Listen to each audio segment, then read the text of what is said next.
Dear colleagues, dear friends, I would like to introduce Sandy Japp, 2023 AMA Fellow. Hi, Sandy. How are you? Hey, Natalie. Great to see you again. Thank you so much. I have to say, I am just so honored to be named a fellow. 2022 was a pretty low point for me. So this award just really means so much. Sandy, I was wondering if you can share some of your thoughts and reflections on your career and the current state of the discipline. It would be great to hear about your career first. Well, I think by the time you get named a fellow, it sort of indicates you've been in the field for a long while. So I've been fortunate to have a pretty long career. I will say if there's anything that characterized my career trajectory, it is that I never really followed a dominant paradigm. I am not a very typical case in our discipline. So I kind of joined a PhD program serendipitously. I was really kind of more interested in a master's program, but I fell into a PhD class. It was actually Bart Weitz's strategy class. And I really I liked it. And the next thing I knew, I was being asked to join a PhD program, which I did. I went to the University of Florida, where I also went as an undergrad. So I definitely bleed orange and blue. Go Gators. And while I was there, I had a great time. I had a great set of colleagues, but again, I kind of didn't follow the dominant paradigm. So I had met Bart. I started working as an RA for him. And next thing I know, I started doing a dissertation around business to business and channels. Now, at that time, the University of Florida really had an amazing reputation for putting out consumer behavior people, really channels people.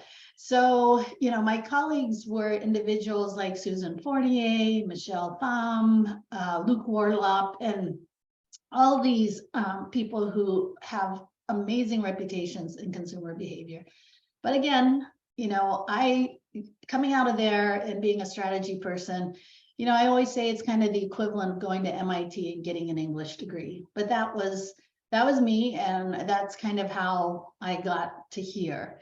I think the moral of the story, particularly for those who are younger and more junior in the discipline, is that basically, I think there are many paths to success in our field, and that's the good news, because when you look around and the more people you talk to, the more you realize that so many people took different paths, and yet at the end of the day, we're very successful.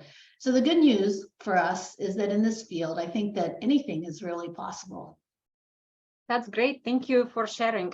I was wondering, so what do you think are the key factors to success in marketing academia, and what were those for you?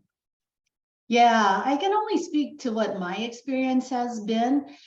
I think, first of all, for all of us, the one thing that you can control is probably your own effort.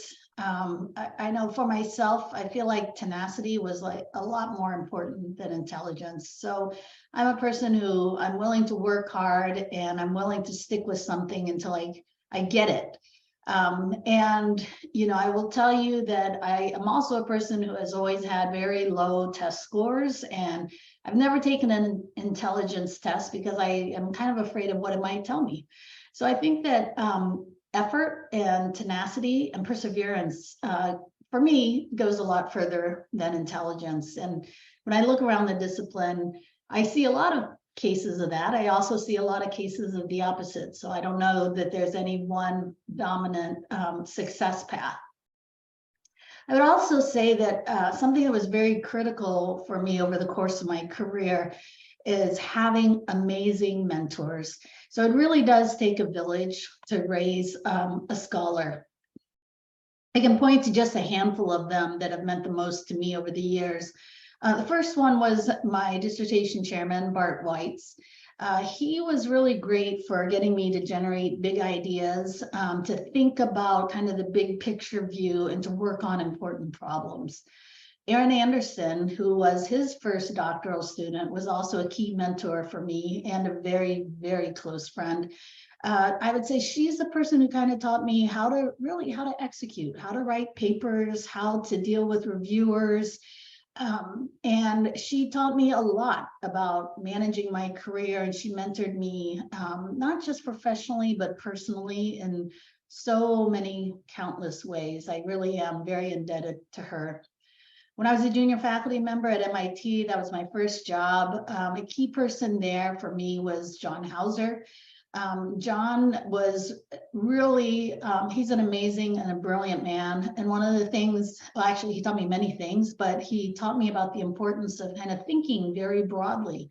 He taught me about the importance of relating my work to business executives and being able to share my work with other scholars on topics and issues beyond my area, and really, to connect with people who weren't just in my area, but came from a wide range of backgrounds and interests. And so he is someone that I really treasure a lot. From Don Lehman and Russ Weiner, they taught me a lot about the importance of giving back to the discipline. They taught me a lot about the need for service. Because of them, I have served on the AMA Foundation. I've been an editor at Marketing Letters. I've been on a lot of different ERBs, and they really pointed out the importance of giving back and really blazing a path for those who are to come behind us. And it's an obligation that I take very seriously. And I think that as we become senior faculty, that's something that we should do, because I know that certainly in getting to that point, there were just so many people who gave to me and who made it possible. And finally, more locally at Emory, my longtime colleague for the past 21 years has been Doug Bowman. And so Doug is not only a very close friend, but he has been really the person who has listened to my rants and my frustrations over the 20 years that I've been at Emory. Every day wasn't a great day. And because of him, I think he has helped me to kind of successfully navigate the landscape at Emory. So I would say that, it really does take a village. I think one of the key things that we all should be looking for is mentors who care about us, who take an interest in us, are willing to work with us, and are actually kind of discreet. That's kind of a nice thing too. Thank you, Sandy. You have made undeniable contributions to marketing community and to academic research, and you have been engaged and you have took on multiple leadership roles in national organizations. I was wondering, among all of the initiatives and service assignments that you took on, which ones were of most importance to you? Yeah, so I never take on a service role if I don't care for it. I'm not the kind of person who I'm going to do something even when I don't want to. But I would tell you that the causes that meant the most to me were really the advancement of women and minorities in the discipline. So when I came into the field, I came at a time when there weren't a lot of women, and they're especially not in strategy. When I was at MIT, for every year I was there, I was the only woman on the faculty. And when I was at Emory, I spent, of the 21 years I was there, at least 15 of those, I was the only woman. So it was a different experience when you're in that situation. And I learned a lot about it. But I also felt like it was really important to take what I learned and to share it with other women. There's a lot of research that say, and this is empirically true, that women make basically 80 cents on the dollar compared to men, that they are pulled in multiple directions because of family demands, that they don't network as much as men do, and then they tend to kind of minimize their accomplishments. And for me, that was a key issue. Along with you, Natalie, we really set about starting initiatives like networking lunches at the marketing science conferences. We did the same thing at AMA. They were extremely successful and they were very helpful for connecting women. And the other thing that I did that meant a lot to me is, you know, Erin Anderson, she passed away kind of unexpectedly, and a number of us were very heartbroken. And Bart Weitz and I, we decided that, you know, one of the things that the field needed was to develop and to produce and really to reward more women who were kind of in the mold of Erin Anderson. So she was not only an outstanding scholar, and we have so many outstanding it's outstanding female scholars, but she was also just a great mentor to people. And she took that expensive time and she invested it in others. And for us, that was an important pattern. And it was something that we felt women should be rewarded for, particularly because I think it tends to go unacknowledged quite often. And so we founded that award, and we're proud to say that, you know, it has continued in perpetuity since then.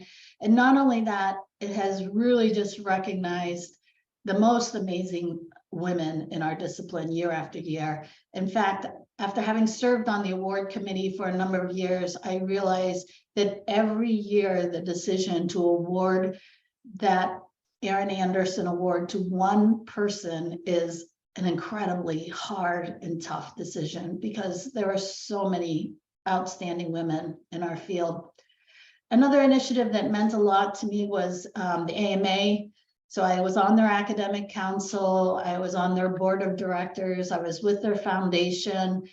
And one of the things that Mark Houston, one of the other fellows, and I really cared about a lot was trying to improve AMA conferences for the conference chairs that ran them, to make it easier for them, to make the events more social, to create more value for the members and for all the people who attend these conferences.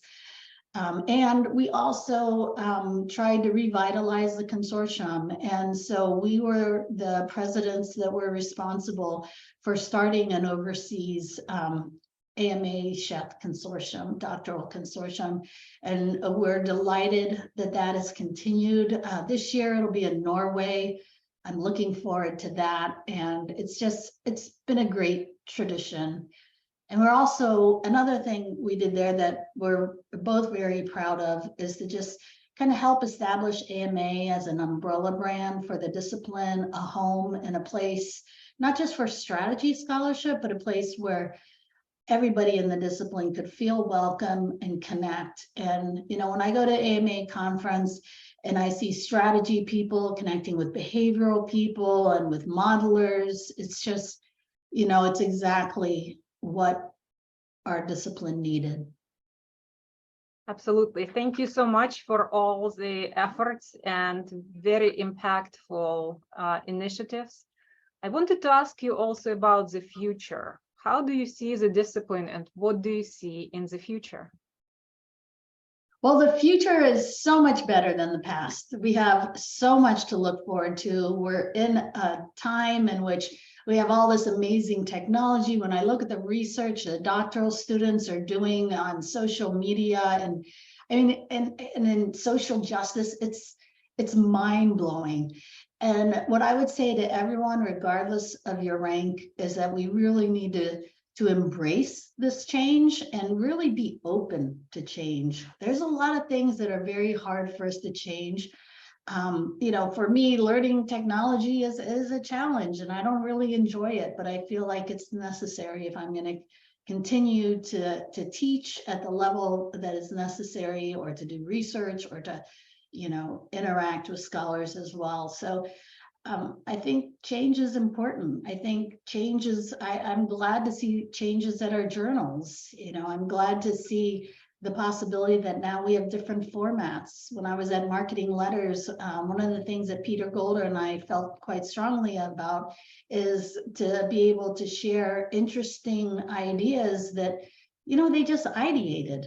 They didn't have to be this long, systematic, rigorous study, but just, you know, generate and share ideas easily. That was one of the things that we did there.